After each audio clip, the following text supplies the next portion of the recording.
The Treasure Seekers, Chapter 7, Being Bandits. Noel was quite tiresome for ever so long after we found the princess.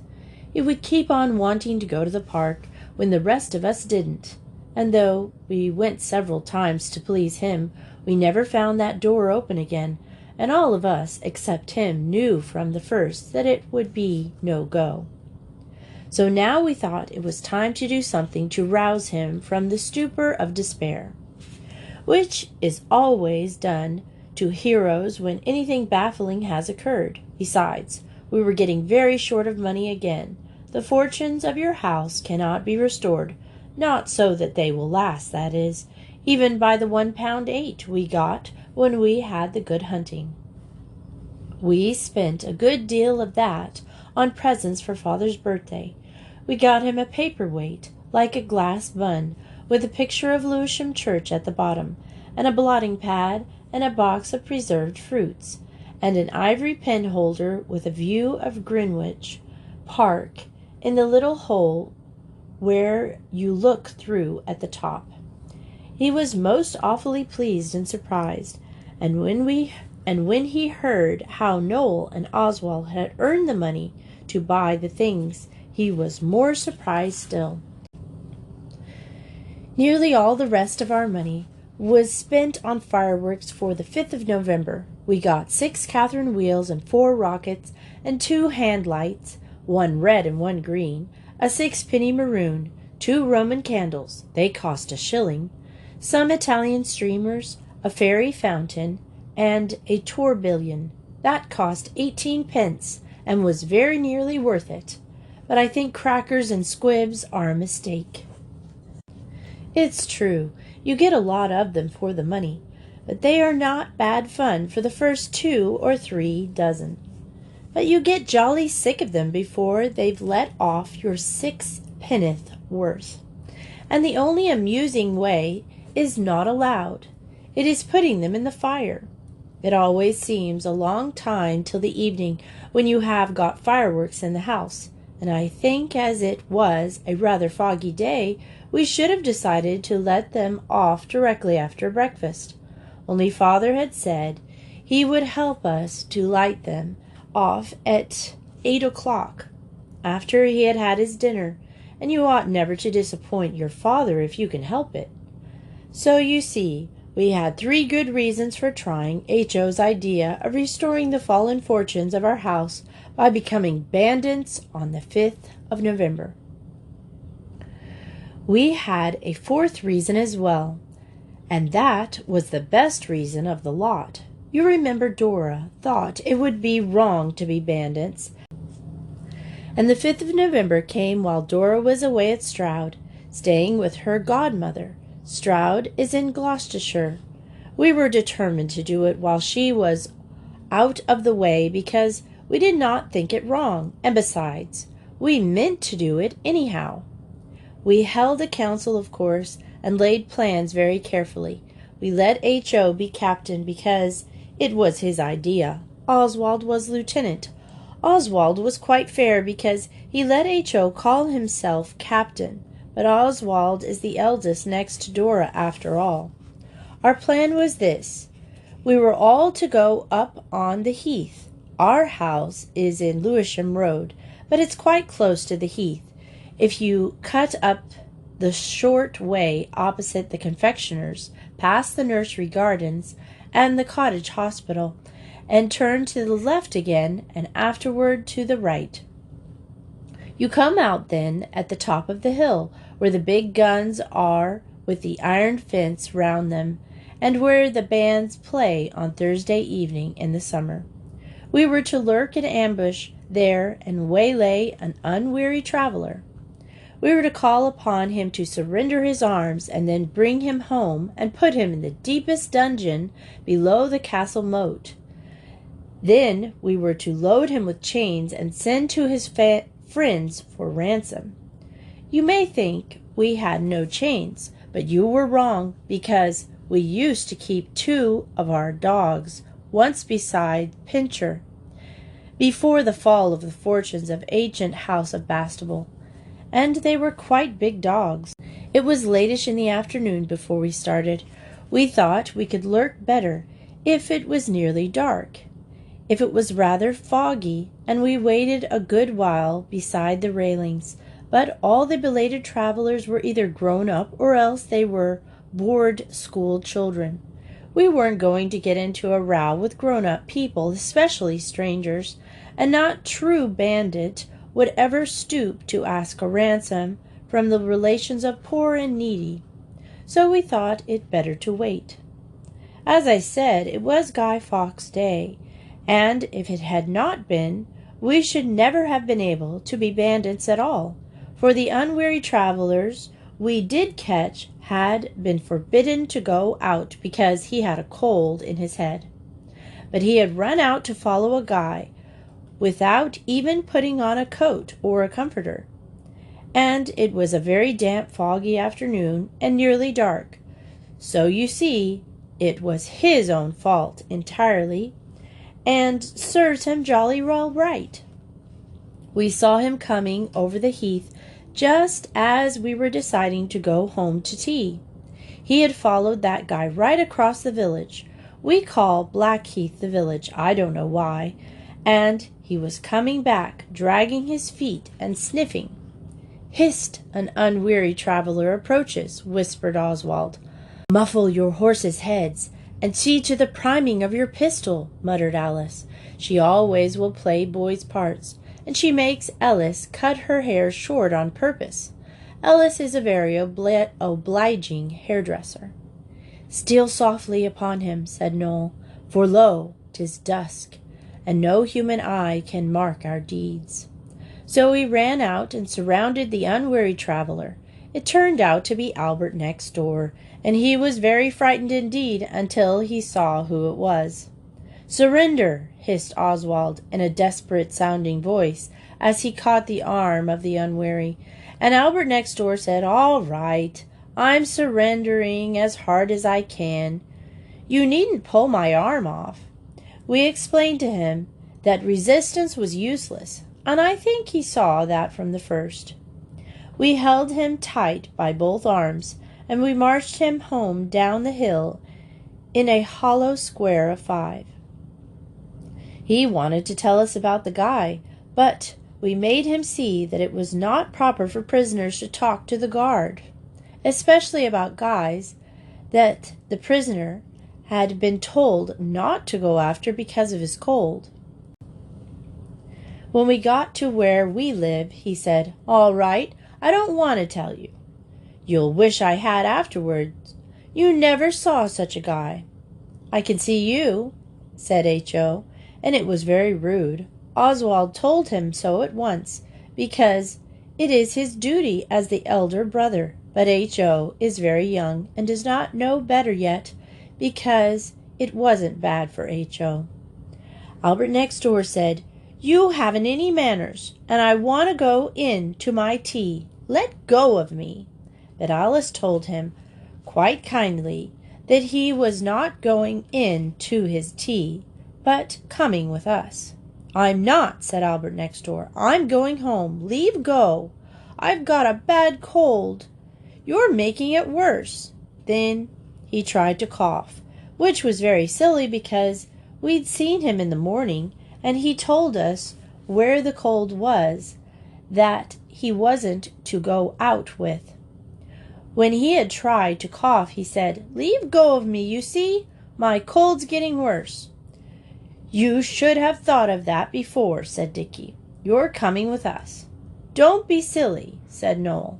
"You know we told you at the very beginning that resistance was useless. There is no disgrace in yielding. We are 5 to your 1. By this time Eliza had opened the door, and we thought it best to take him in without any more parleying. To parley with a prisoner is not done by bandits. Directly we got him safe into the nursery, H.O. began to jump about and say, "Now you're a prisoner, really and truly." And Albert next door began to cry. He always does. I wonder he didn't begin long before, but Alice fetched him one of the dried fruits we gave Father for his birthday. It was a green walnut. I have noticed that green walnuts and plums always get left till the last in the box. The apricots go first, and then the figs and the pears and the cherries, if there are any. So he ate it and shut up. Then we explained his position to him, so that there should be no mistake. There will be no violence, said Oswald. He was now captain of the bandits, because we all know that H.O. likes to be the chaplain when we play prisoners. No violence, but you will be confined to a dark subterranean dungeon where toads and snakes crawl. But little of light of day filters through the heavy, mullioned windows. You will be loaded with chains. Now don't begin crying like a baby. There's nothing to cry about. Straw will be your pallet. Beside you the jailer will set an ewer. As ewer is only a jug, stupid. It won't eat you.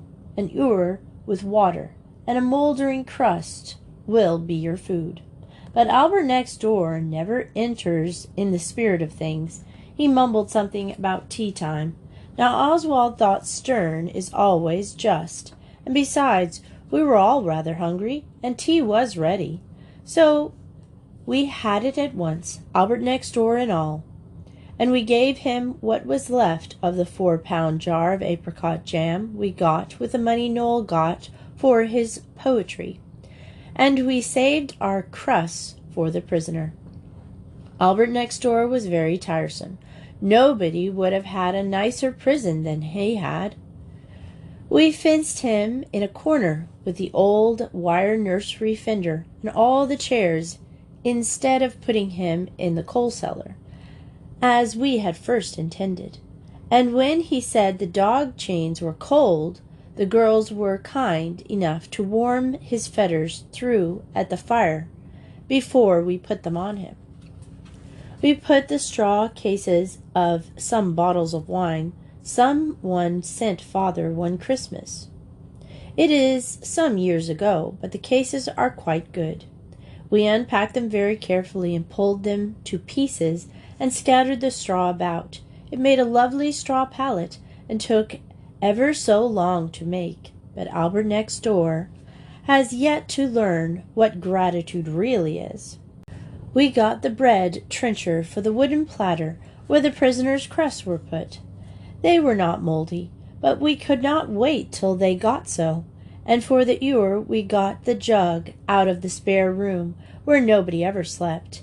And even then Albert next door couldn't be happy like the rest of us. He howled and cried and tried to get out, and he knocked the ewer over and stomped on the mouldering crusts. Luckily, there was no water in the ewer because we had forgotten it, only dust and spiders. So we tied him up with the clothesline from the back kitchen, and we had to hurry up with this, which was a pity for him. We might have had him rescued by a devoted page if he hadn't been so tiresome. In fact, Noel was actually dressing up for the page when Albert next door kicked over the prison ewer. We got a sheet of paper out of an old exercise book, and we made H.O. prick his own thumb, because he is our little brother, and it is our duty to teach him to be brave. We none of us mind pricking ourselves. We've done it heaps of times. H.O. didn't like it, but he agreed to do it, and I helped him a little because he was so slow. When he saw the red bead of blood getting fatter and bigger as I squeezed his thumb, he was very pleased, just as I had told him he would be. This is what he wrote with H.O.'s blood, only the blood gave out when we got to restored, and we had to write the rest with a crimson-like pen, which is not the same color, though I always use it myself for painting wounds. While Oswald was writing it, we heard Alice whispering to the prisoner that it would soon be over, and it was only play. The prisoner left off howling, so I pretended not to hear what she said.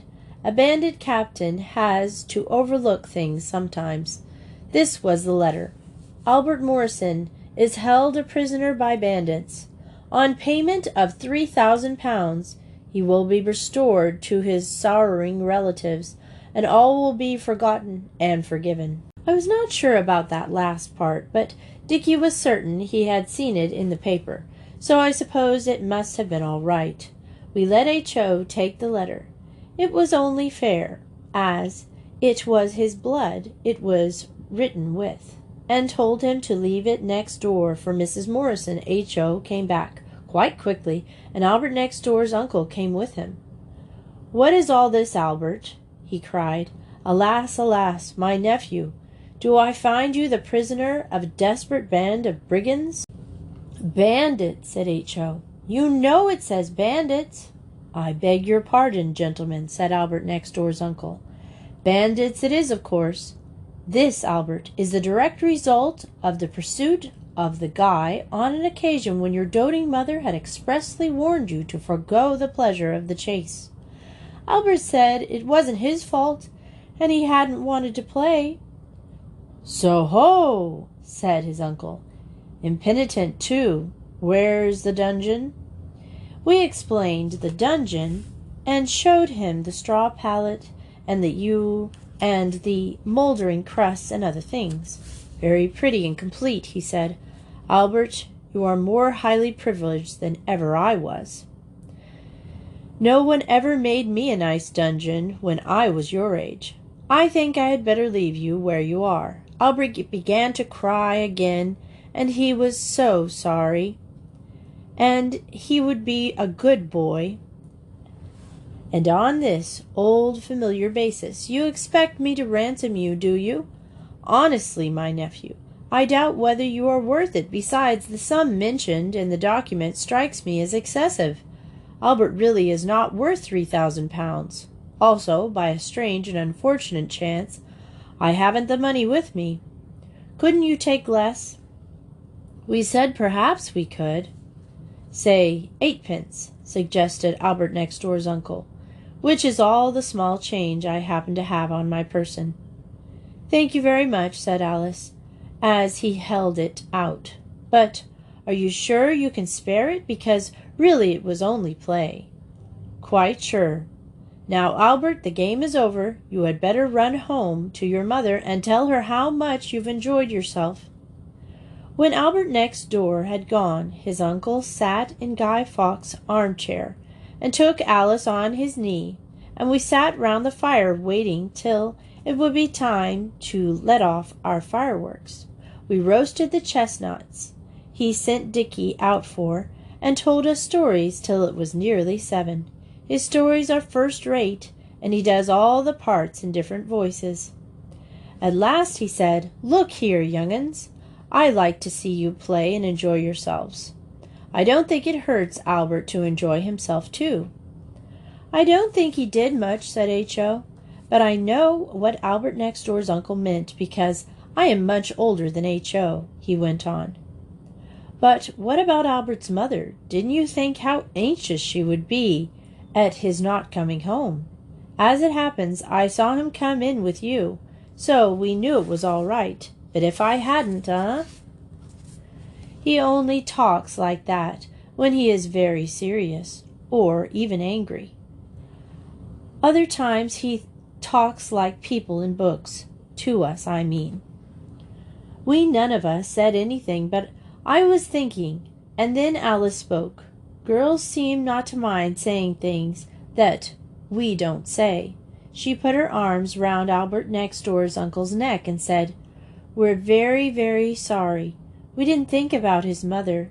You see, we try very hard not to think about other people's mothers because—" Just then we heard Father's key in the door, and Albert next door's uncle kissed Alice and put her down, and we all went down to meet Father.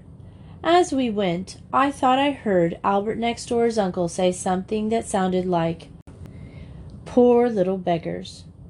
He couldn't have meant us. We'd had such a jolly time, and chestnuts and fireworks to look forward to after dinner and everything. Chapter 8. Being Editors. It was Albert's uncle who thought of us trying to be a newspaper. He said he thought we should not find the bandits' business a paying industry as a permanency, and that journalism might be. We had sold Noel's poetry and that piece of information about Lord Tottenham to the good editor, so we thought it would not be a bad idea to have a newspaper of our own. We saw plainly that editors must be very rich and powerful because of the grand office and the man in the glass case like a museum, and the soft carpets and big writing table, besides our having seen a whole handful of money that the editor pulled out quite carelessly from his trouser pocket when he gave me my 5 bob. Dora wanted to be editor, so did Oswald, but he gave way to her because she's a girl, and afterward he knew that it is true what it says in the copy-book about virtue being its own reward, because you've no idea what a bother it is. Everybody wanted to put in everything just as they liked, no matter how much room there was on the page. Dora put up with it as long as she could, and then she said if she wasn't let alone, she wouldn't go on being editor. They could be the paper's editor themselves, so there. Then Oswald said, like a good brother, "I will help you if you like, Dora." And she said, "You're more trouble than all the rest of them. Come and be editor and see how you like it. I give it up to you." But she didn't, and we did it together. We let Albert next door be sub-editor because he had hurt his foot with a nail in his boot that gathered. When it was all done, Albert next door's uncle had it copied for us in the typewriter, and we sent copies to all our friends, and then, of course, there was no one left that we could ask to buy it. We did not think of that until too late.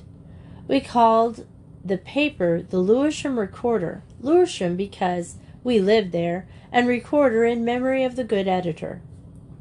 I could write a better paper on my head, but an editor is not allowed to write all the paper. It is very hard, but he is not. You just have to fill up with what you can get from the other writers. If I ever have time, I will write a paper all by myself. It won't be patchy. We had no time to make it an illustrated paper, but I drew the ship going down with all hands for the first copy, but the typewriter can't draw ships, so it was left out in the other copies. The time the first paper took to write out, no one would believe. This was the newspaper. The Lewisham Recorder, editors Dora and Oswald Bastable. Editorial note: every paper is written for some reason. Ours is because we want to sell it and get money. If what we have written brings happiness to any sad heart, we shall not have labored in vain. But we want the money too. Many papers are content with the sad heart and the happiness, but we are not like that. And it is best not to be deceitful. Editors. There will be 2 series stories, one by Dick and one by all of us. In a serial story, you only put in 1 chapter at a time, but you shall put all our story together at once, if Dora has time to copy it. Dickie's will come later on. Serial story, by us all, Chapter 1, by Dora. The sun was setting behind a romantic-looking tower when 2 strangers might have been observed descending the crest of the hill. The eldest, a man in the prime of his life, the other a handsome youth, who reminded everybody of Quentin Durward. They approached the castle in which the fairy lady Alicia waited her deliverers. She leaned from the castle window and waved her lily hand as they approached. They returned her signal and retired to seek rest and refreshment at a neighboring hostelry. Chapter 2, by Alice. The princess was very uncomfortable in the tower because her fairy godmother had told her all sorts of horrid things would happen if she didn't catch a mouse every day, and she had caught so many mice that no one there were hardly any left to catch. So she sent her carrier pigeon to ask the noble strangers if they could send her a few mice, because she would be of age in a few days, and then it wouldn't matter. So the fairy godmother, I'm very sorry, but there's no room to make the chapter any longer. Editor. Chapter 3, by the sub-editor. I can't. I'd much rather not. I don't know how. Chapter 4, by Dicky. I must now retrace my steps and tell you something about our hero. You must know he had been to an awfully jolly school, where they had turkey and goose and every day for dinner, and never any mutton, and as many helpings of pudding as the fellow cared to send up his plate for. So, of course, they had all grown up very strong, and before he left school he challenged the headmaster to have it out man to man, and he gave it to him, I tell you. That was the education that made him able to fight, and to be the stranger who might have been observed in the chapter 5. Chapter 5, by Noel. I think it is time something happened in this story. So then the dragon, he came out, blowing fire out of his nose, and he said, Come on, you valiant man and true, I'd like to have a set to along of you. That's bad English. Editor's note. I don't care. It's what the dragon said. Who told you dragons didn't talk bad English? Noel. So the hero, whose name was Noel Unsure, replied, My blade is sharp, my axe is keen. You're not nearly as big as a good many dragons I've seen. Don't put it so much poetry, Noel. It's not fair because none of the others can do it. Editor. And then they went on at it, and he beat the dragon just as he did the headmaster in Dicky's part of the story, and so he married the princess and they lived. No, they didn't, not till the last chapter. Editor. Chapter 6, by H.O. I think it's a very nice story, but what about the mice? I don't want to say any more. Dora can have what's left of the chapter. Chapter 7, by the editor. And so when the dragon was dead, there was lots of mice, because he used to kill them for his tea. But now they rapidly multiplied and ravaged the country, so that the fair Lady Alice, sometimes called the princess, had to say she would not marry anyone unless they could rid the country of this plague of mice. Then the prince, whose real name didn't begin with N but was Oswaldoldo, waved his magic sword, and the dragon stood before them, bowing gracefully. They made him promise to be good, and then they forgave him. And when the wedding breakfast came, all the bones were saved for him. And so they were married and lived happily ever after.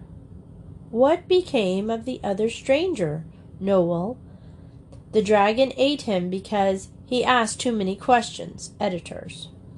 This is the end of the story. Instructive. It only takes 4 hours and a quarter now to get from London to Manchester, but I should not think anyone would if they could help it. Dreadful warning. A wicked boy told me a very instructive thing about ginger. They had opened one of the large jars, and he happened to take out quite a lot, and he made it all right by dropping a marble in, till there was as much ginger as before. But he told me that on Sunday, when it was coming near the part where there is only juice generally, I had no idea what his feelings were. I told him what he could have said when they asked him. I should be sorry to act like it. Scientific. Experiments should always be made out of doors, and don't use benzoline. Dicky. That was when it burnt his eyebrows off. Editor. The earth is 2,400 miles round and 800 through. At least I think so, but perhaps it's the other way. Dicky. You ought to have been sure before you began. Editor. Scientific column. In this so-called 18th century, science is but too little considered in the nurseries of rich and proud. But we are not like that. It is not generally known that if you put bits of camphor in the lukewarm water, it will move about. If you drop sweet oil in, the camphor will dart about and then stop moving. But don't drop any till you are tired of it, because the camphor won't any more afterward. Much amusement and instruction is lost by not knowing things like this. If you put a sixpence under a shilling in a wine glass and blow hard down the side of the glass, the sixpence will jump up and sit on the top of the shilling. At least, I can't do it myself, but my cousin can, and he is in the Navy. Answers to correspondence. Noel, you are very poetical, but I am sorry to say it will not do.